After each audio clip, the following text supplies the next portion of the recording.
সমাজের কল্যাণের জন্য নারীর ভূমিকাকে পুরুষের চেয়ে অধিকতর গুরুত্বপূর্ণ বলে মনে করতেন স্বামীজি।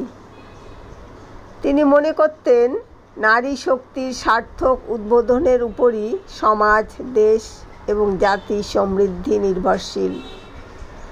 শতাব্দীর পর শতাব্দী ধরে ভারতবর্ষে নারী শক্তি অবহেলিত এবং উপেক্ষিত হয়ে এসেছে।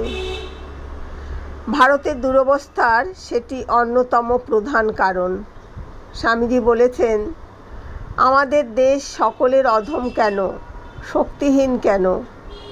শক্তির অবমাননা সেখানে। সেই জন্য মা ঠাকুরানী ভারতে পুনরায় সেই মহাশক্তি জাগাতে এসেছেন। তাকে অবলম্বন করে আবার সব গার্গী মৈত্রেয়ী ভারতে জন্মাবে।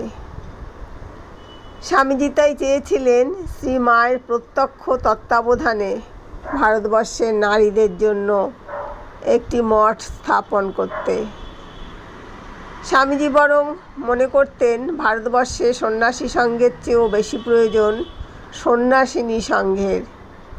তিনি স্বামী শিবানন্দকে 1894 খ্রিস্টাব্দে আমেরিকা থেকে লিখেছিলেন, তার মানে শ্রী মায়ের মঠ প্রথমে চাই। রামকৃষ্ণ পরমহংস বরং যান, আমি ভীত নই। মা ঠাকুরানী গেলে সর্বনাশ। শক্তির কৃপা না হলে কি ঘোড়ার ডিম হবে? আমার চোখ খুলে যাচ্ছে, দিন দিন সব বুঝতে পারছি। সেই জন্য আগে মায়ের জন্য মঠ করতে হবে। আগে মা আর মায়ের মেয়েরা, তারপর বাবা আর বাপের ছেলেরা। এই কথা বুঝতে পারো কি? ভারতে ফিরে এসেও এই চিন্তা স্বামীজিকে আচ্ছন্ন করে রেখেছিল।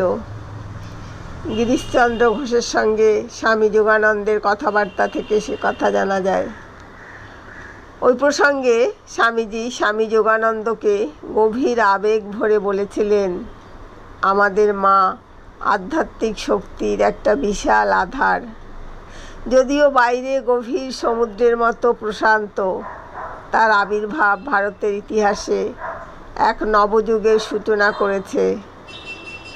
যে আদর্শসমূহ তিনি তার জীবন চর্চায় রূপায়িত করেছেন এবং অপরকে আচরণ করতে অনুপ্রাণিত করেছেন, তা শুধুমাত্র ভারতবর্ষের নারীর বন্ধন মুক্তির প্রচেষ্টাকেই অধ্যাত্ম রসে সঞ্জীবিত করবে না, সমগ্র পৃথিবীর নারী জাতিকে তা প্রভাবিত করে তাদের হৃদয় ও মানসলোকে অনুপ্রবিষ্ট